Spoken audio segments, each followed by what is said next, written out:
आकाशवाणी गोरखपुर से प्रादेशिक समाचार।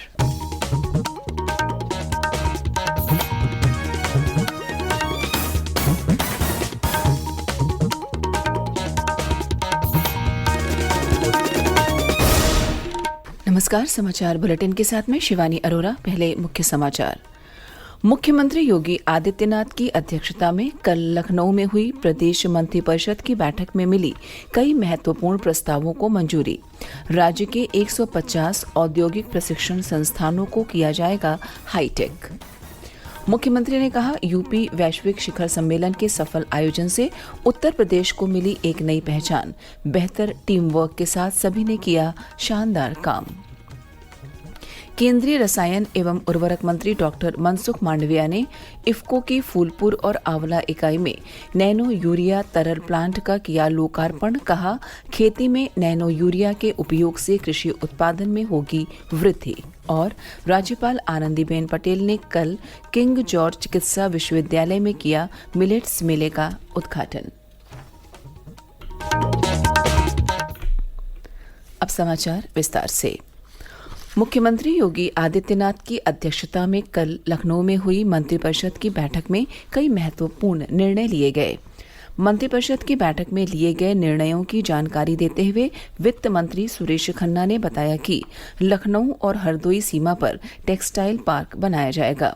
इस पार्क के लिए 259 एकड़ जमीन हरदोई में तथा 900 एकड़ जमीन लखनऊ में ली जाएगी। यह जमीन हथकरघा विभाग को निःशुल्क दी जाएगी। औरैया जनपद में रिजर्व पुलिस लाइन में आवासीय अनावासीय भवनों के निर्माण से संबंधित प्रस्ताव को भी बैठक में वित्तीय स्वीकृति मिल गई है। आईटीआई संस्थानों को अपग्रेड करने के लिए टाटा के साथ एमओयू किया गया है। इसके अंतर्गत टाटा टेक्नोलॉजी लिमिटेड के सहयोग से प्रदेश के 150 राजकीय औद्योगिक प्रशिक्षण संस्थानों को हाईटेक किया जाएगा। उत्तर प्रदेश स्टाम्प एवं रजिस्ट्रीकरण नियमावली 1982 के संशोधन का प्रस्ताव भी मंजूर हो गया है।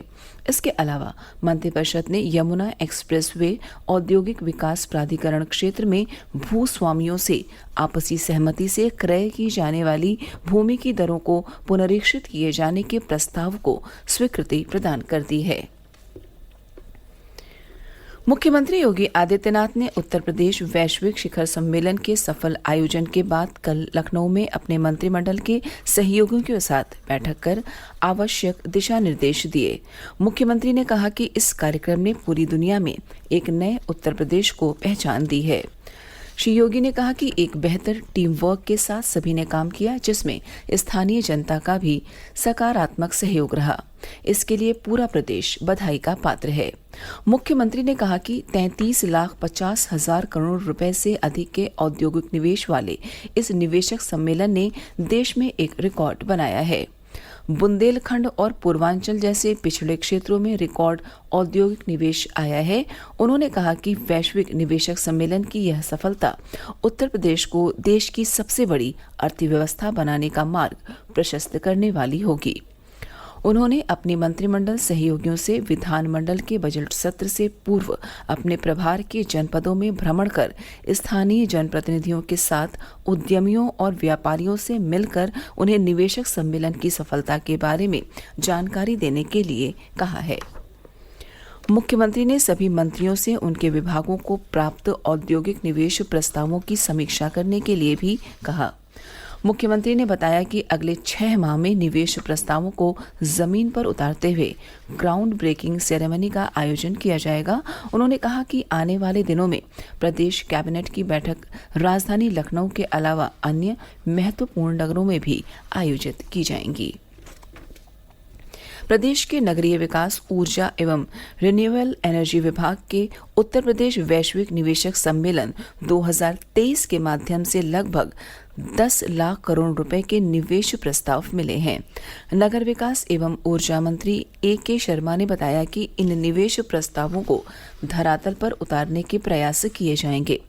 उन्होंने बताया कि देश विदेश के निवेशकों ने प्रदेश में सौर ऊर्जा, bio energy, green hydrogen, thermal power, waste management तथा सीवरेज ट्रीटमेंट के क्षेत्र में निवेश करने में रुचि दिखाई है।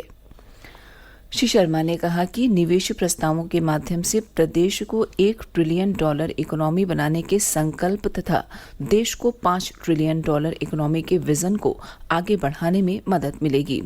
उन्होंने कहा कि निवेश के धरातल पर उतरने से राज्य के युवाओं को रोजगार के लिए बाहर जाने की आवश्यकता नहीं पड़ेगी।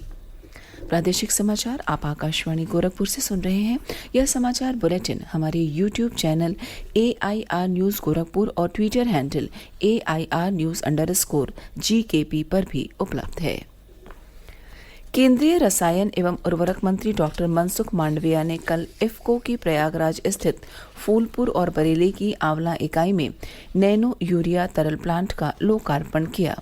इस दौरान उन्होंने प्लांट का निरीक्षण भी किया।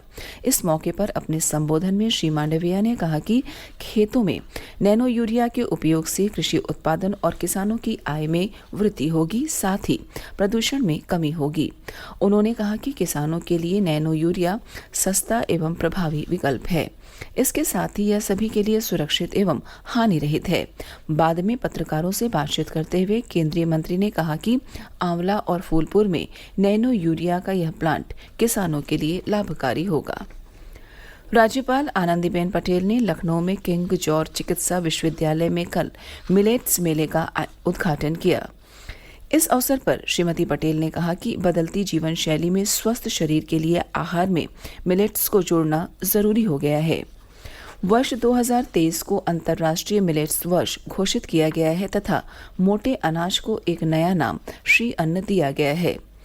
राज्यपाल ने कहा कि पोषण और स्वास्थ्य की दृष्टि से सर्वोत्तम आहार मिलेट्स को अपनी जीवन शैली में शामिल करने के लिए विश्वविद्यालय लोगों को जागरूक करने का कार्य करे। राज्यपाल आनंदीबेन पटेल ने किंग जॉर्ज चिकित्सा विश्वविद्यालय द्वारा शुरू किए गए रेडियो गूंज के 1 वर्ष पूरा होने पर आयोजित कार्यक्रम में भी सहभागिता की। इस अवसर पर उन्होंने इंटरवेंशन रेडियोलॉजी वार्ड का शुभारंभ भी किया।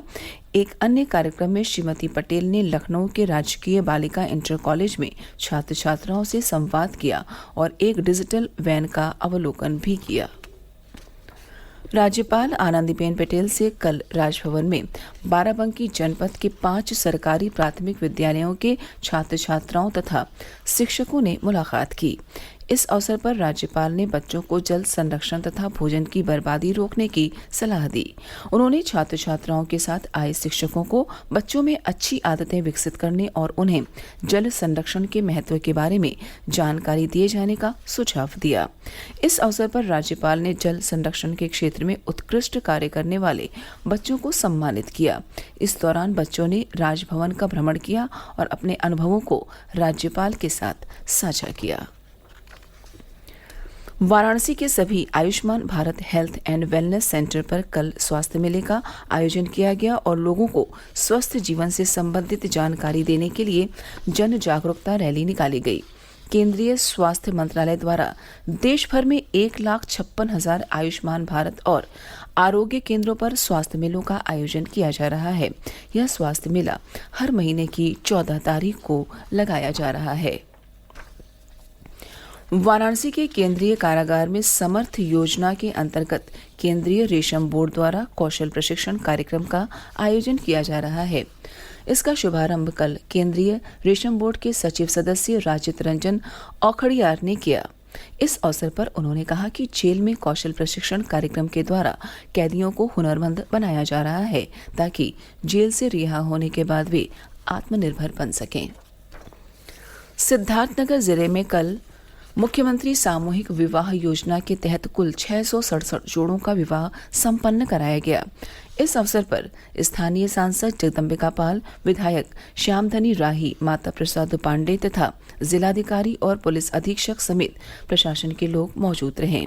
मुख्य अतिथि के रूप में कार्यक्रम को संबोधित करते हुए श्री पाल ने कहा कि हमारी सरकार गरीबों के विकास के प्रति अत्यंत संवेदनशील है।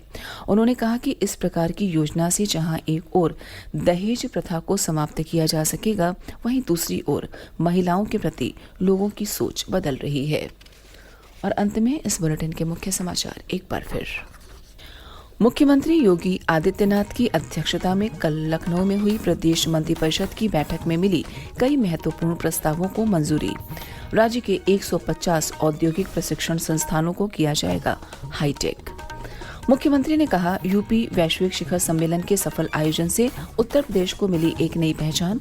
बेहतर टीम वर्क के साथ सभी ने किया शानदार काम। केंद्रीय रसायन एवं उर्वरक मंत्री डॉक्टर मनसुख मांडविया ने इफ्को की फूलपुर और आंवला इकाई में नैनो यूरिया तरल प्लांट का किया लोकार्पण। कहा, खेती में नैनो यूरिया के उपयोग से कृषि उत्पादन में होगी वृद्धि। और राज्यपाल आनंदीबेन पटेल ने कल किंग जॉर्ज चिकित्सा विश्वविद्यालय में किया मिलेट्स मेले का उद्घाटन। इसी के साथ प्रादेशिक समाचार समाप्त हुए। नमस्कार।